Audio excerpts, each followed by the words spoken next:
Bhojpuri news time के दर्शक के बहुत बहुत धन्यवाद। आप सबके एगो आज एक बतकही में हम एक विशेष अतिथि के आमंत्रित कैले बानी स्टूडियो में, आदरणीय मुन्ना मिश्रा जी के। तो भोजपुरी न्यूज टाइम पे मुन्ना जी आपके बहुत बहुत स्वागत बा आज बैठकी में। और बातचीत के दौर में, चूंकि आज सीजन चला था लगन के, उत्साह के, शादी विवाह के, क्योंकि गीतन के बात होले, जहाँ परंपरा के बात होले, जहाँ अपने भोजपुरी थाती के बात होले, वहां देखल जाए तो गांव गिराव में, गांव खेत खलिहान में माई बहन के पचरा, माई बहन के समय के गीत, माई बहन के मटकोड़वा गीत, द्वार पूजा के गीत, परछन के गीत, ये सब बड़ी तेजी से विलुप्त होता। तो आज आपसे बात यह नाते कल जरूरी होला कि आप गीतन के तमाम रिकॉर्डिंग करीले और देश भर में, आपके विदेशों में गीत बाजेला, तो तमाम लेडीज जेंट्स कलाकार आपके यहाँ का ये तरह के लोग भी गीत गावेल हैं, आखिर का भाव हो जाता। देखिए, सबसे पहले आपके चैनल के सभी दर्शक के हमार प्रणाम बा और जय भोजपुरी बा, जय भोजपुरिया समाज बा। भोजपुरी न्यूज टाइम के और आप शंभू शरण जी के भी प्रणाम बा हमार कि आप अली है जा और ये भोजपुरी पे चर्चा करता नहीं क्योंकि भोजपुरी पे चर्चा बड़ा कम होला। और बात करता नहीं आप गीतन के, तो देखी पचरा चाहे हर चीज परंपरा के जो गीत बा, कलाकार लोग अपने तरफ से तो प्रयास करता करेला लोग। और भोजपुरी के कलाकार और चाहे भोजपुरी के गीत, चाहे जौन भी गीत संगीत आजकल मार्केट में आ रहा बा, ये सब कमर्शियल हो गई बा। अच्छा, और भोजपुरी के जितना परंपरागत गीत बा, कलाकार लोग अपने तरफ से तो करता, लेकिन इनमें देखी सरकार के थोड़ा सा आगे बढ़ के आवे के चाहिए कि कलाकार लोगन के ए तरीके से मोटिवेट करें, चाहे कुछ ऐसा फंड के व्यवस्था करें कि जेके लगा के लोगों के कर सके। चूंकि अब कलाकार अपने लगे से पैसा लगावता। सांस्कृतिक और कला विभाग बा सरकार के, कोनो भी सरकार होले, कोनो भी स्टेट के, केंद्र के, तो कलाकारों के एक विभाग होला, सांस्कृतिक विभाग। तो का वो विभाग से आप लोगों के कलाकारों के कुछ ऐसा? देखिए, सरकार के जो सब कला सांस्कृतिक विभाग है, बिना मतलब के विभाग है, कहे के नहीं चाहिए, लेकिन जान ले कि कोनो काम कही हो नहीं। जैसे में देखिए, वही लोग के फंड मिली, वही लोग के काम मिली जे कोनो लायक नहीं बा। बड़ा बुरा लगी है बात के, लेकिन हम बोल रहे ठीक है, जे हम वही सोचत है कि हमें ठीक बात ना, तू बटले बा वही लाख लोग, वो लोग का करता भोजपुरी में उनका जे सरकार से पैसा संस्कृति विभाग से ले रहा बा, ते का करता उ कॉमन कैसेट कॉमन यूट्यूब पर बना के डरले भाई एगो संस्कृति विभाग के केहू हमके कैसेट बना के बता दें कि जे संस्कृति विभाग से पैसा लेके बनौले होके आ यूट्यूब पर चाहे मार्केट में आजकल यूट्यूब है ना बा, परंपरा के आगे बढ़ौले होके, वो परंपरा के आगे बढ़ावे खातिर कि उ गीत ऐसा हिट करा देले बा कि जौन लोग ओके सुनाता। आप सरकार से पैसा ले करके और अपना घर केवल जेब भरने के लिए बैठे हुए हैं। वहां सरकार के जो पदाधिकारी भी हैं वो क्या चीज के लिए हैं? उनकी मोटी रकम तनख्वाह होती है, वो किस लिए तनख्वाह है? फॉर्मेलिटी बा, एक विभाग फॉर्मेलिटी में बंदर बांट है महाराज, कुछ नहीं, खाली पैसे का बांट करना है उसके नाम पर। उसके नाम पर लोग अच्छा से काम नहीं कर रहे हैं। आज दूरदर्शन की दुर्दशा क्यों है? आज रेडियो की दुर्दशा क्यों है सरकारी? आज बीएसएनएल का दुर्दशा क्यों है? सरकारी आप कोई भी चीज चले जाएंगे तो उसकी दुर्दशा इसीलिए कि उसके अधिकारी एकदम बर्बाद करके रखे हुए हैं। सरकार तो पैसा दे ही रहा है, सरकार दे रहा है, सरकार तमाम चीज कर रहा है। कलाकारों के लिए आप जो चीज को लोग देख रहे हैं उसको ना आप दिखाइएगा। बिल्कुल बिल्कुल। हम देख रहे हैं यूट्यूब, आप हमको दूरदर्शन दिखाना चाह रहे हैं। दूरदर्शन पे कोई आपका ऐसा प्रोग्राम है नहीं आ रहा है जो मोटिवेट करे लोगों को। अगर आप करते भी होंगे तो लोगों तक पहुंचता नहीं है वो। अगर आप बना भी रहे हैं दूरदर्शन पर तो लोगों तक पहुंचता नहीं है। तो जब नहीं पहुंचेगा तो बना करके फायदा कौन चीज बा ओकर? जैसे का देखत है, जैसे ये तो मान लीजिए कलाकारन का जवन उपेक्षा होता अलग विषय बा। एक तरफ से देखी तो का लगत आपके कि ई जौन परंपरा रहे हर रस्म के गीतन के, जौन माई बहन गांव गिराव में गावत रही, वो का लगत है विलुप्त हो जाएगा? विलुप्त ना हो।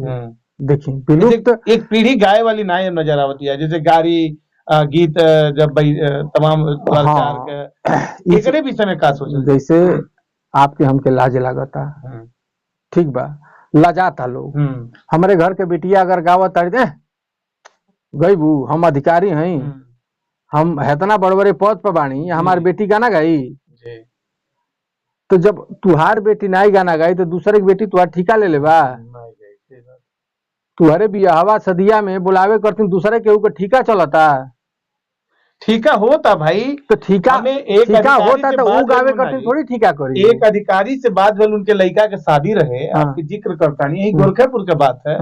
वो कहना भैया आप बता दें कि जौन समय समय पर गीत होले भोरहरी जगाए के, और फिर जौन बा मटकोड़वा के और परीक्षण के, ये सब गीत जौन बियाहे के 8 दिन 7 दिन पहले से होला, वो करे खातिर केहू के बुला देते हमारे घरे रह के, कुछ पैसा ले तो 8 दिन गावत लोग, मेरा उनका टीम रहत, तो खोजबावल गई, सट्टा भाई, तो का अब सट्टे तक रह जाए का? सट्टा तक कैसे रह जाए कि जब आप अपने घरन में ये चीज के चर्चा नहीं करब, आप अपने घर में जब ये चीज के जिंदा ना रखब, तो ये चीज का हुई, विलुप्त होबे करी। तो फिर आपके आश्रय लेवे के पड़ी वही कलाकार के पास में। अच्छा, कुछ दिन के बाद अगर वो कलाकारों गावल बंद कर दे, फिर का हुई? तो विलुप्त होके के बाद विलुप्त हो जाए। अच्छा, कोनो भी सामाजिक चीज के, कोनो भी चीज हमारे परंपरा के चीज के जियावे करतीन, का कलाकार के जिम्मा बा? ई का कलाकार है ओकर ठेका लेके बैठल बाड़े? आम जनता के भी जिम्मेदारी बा, सरकार के भी जिम्मेदारी बा, हर व्यक्ति के जिम्मेदारी बा। जब हमार पुरान चीज धरोहर बा ओके हम लेके मार्केट में अगर नहीं रखब, अपने घर में जीवित हम नहीं रखब, तो कहाँ से वो मिली? अच्छा, विलुप्त आज आप ठीका दे के, ठीक बा पैसा दे के बुला लेता नहीं, तो आज वो कलाकार वो चीज के सजा के रखले बा, याद करके रखले बा, तब ना आके तुम्हारे यहाँ प्रोग्राम कर देता है। लेकिन जब आप वो चीज वो कलाकार जब छोड़ दे, ओके, जैसे मान ली आप पैसा दे के बोलौली, जैसे आज जीवन का हो गई बा, पैसा के ऊपर हो गई बा, बिना पैसा के आप चल नहीं पाए। बिल्कुल, अगर आपके हमरे लगे आवे के बा, चाहे हमके आपके लगे जाए के बा, तो पैसा को में बहुत बड़ा रोल बा। सब काम पैसा नहीं बा, लेकिन सबसे ज्यादा काम पैसा के बा जी, बिना ओकरे कुछ चले वाला नहीं बा। तो जब वो कलाकार मान ली हम परंपरा के चीजन के याद करके रखली, हम जिया के रखले बानी, आ हमरे लगे केहू अइबे नहीं करी कि ओके लेवे खातिर, तो फिर आगे ओके कैसे हम ट्रांसफर करब? अच्छा, हमरो जीविका बा, अगर अइबो करबा तो आप कहबा फ्री में करे के, तो कैसे काम चली जी? तो जब ओकरे करती सबके देखी मिल के करे के पड़ी, और अपने घर के चीज अगर भी बाहरी से अगर करवावल जाई, तभी तो जानने की बड़ा बुरा दिन आवत। बड़ा शादी ब्याह में ना चर्चा शादी ब्याह के भइल, लगन के उत्सव के भइल, तो बड़ा देखे कि ही मिला ना, देखिए ये तो परंपरा अपने जगह पर हो गई, चाहे बात है पर ऐसा ऐसा गाना ना, चाहे आप बनौले हो कि चाहे केहू और बनौले हो के, वो जो बाजेला दुआर पुजवा परछनवा के समय, आ वो परछन के समय संभ्रांत परिवार के भी मेहरारू लइके परिवार, वो में जाके वो गंदा गाना जब के कान में जाता, सब नाचा था, तो जैसे एक वर्ग हमरे तरह के वर्ग होके, चाहे आपके तरह केहू के होके, वो कुछ वर्ग के तो खटखट हुई कि का चला था।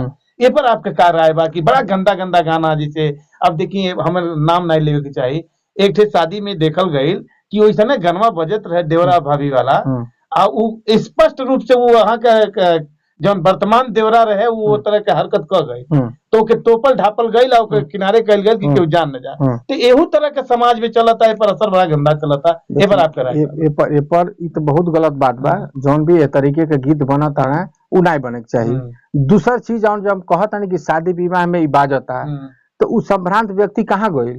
ओके, आप संभ्रांत कहबे नहीं, संभ्रांत आप के कौने तरीके से कह सके कुछ संभ्रांत? अगर ओकरे घरे उ गाना बाजता, तो आप उसको संभ्रांत कैसे कह सकते हैं? आप उसको शिक्षित परिवार कैसे कह सकते हैं? अगर हमारे घरे गंदा गाना बजता, तो हम शिक्षा में एकदम खत्म बानी। रंग में सब रंगा गइल बा, सब रंगा नहीं गइल बा। जैसे देखिए घर घर नचनिया हो गइल, घर घर रील पे आप पूरा घर, रील तो छोड़ दें, पूरा परिवार नचनिया हो गया है।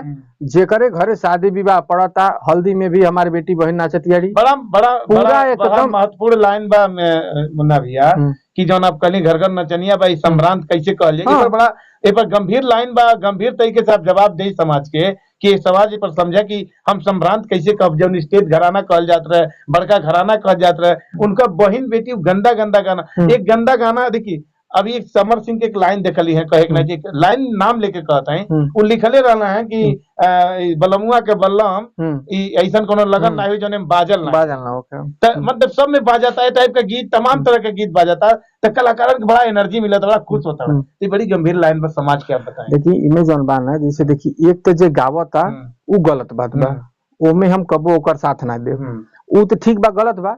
लेकिन अगर ई गवले बा बंद कमरा में, लेकिन समाज में बजावत के बा खुला खुला हम अब बजावत, तो खुला में जब बजावत है समाज, तो उस समाज अच्छा बा। अगर समाज में बजते बा तो ओके गंदा कैसे कहब हम? अगर उस समाज में अगर अच्छा लोग के घर परिवार में बात जाता है तो ओके हम गंदा, जौन चीज समाज में चलन में आ गई, जौन चीज के समाज एक्सेप्ट करता ओके हम गंदा कैसे कह नहीं?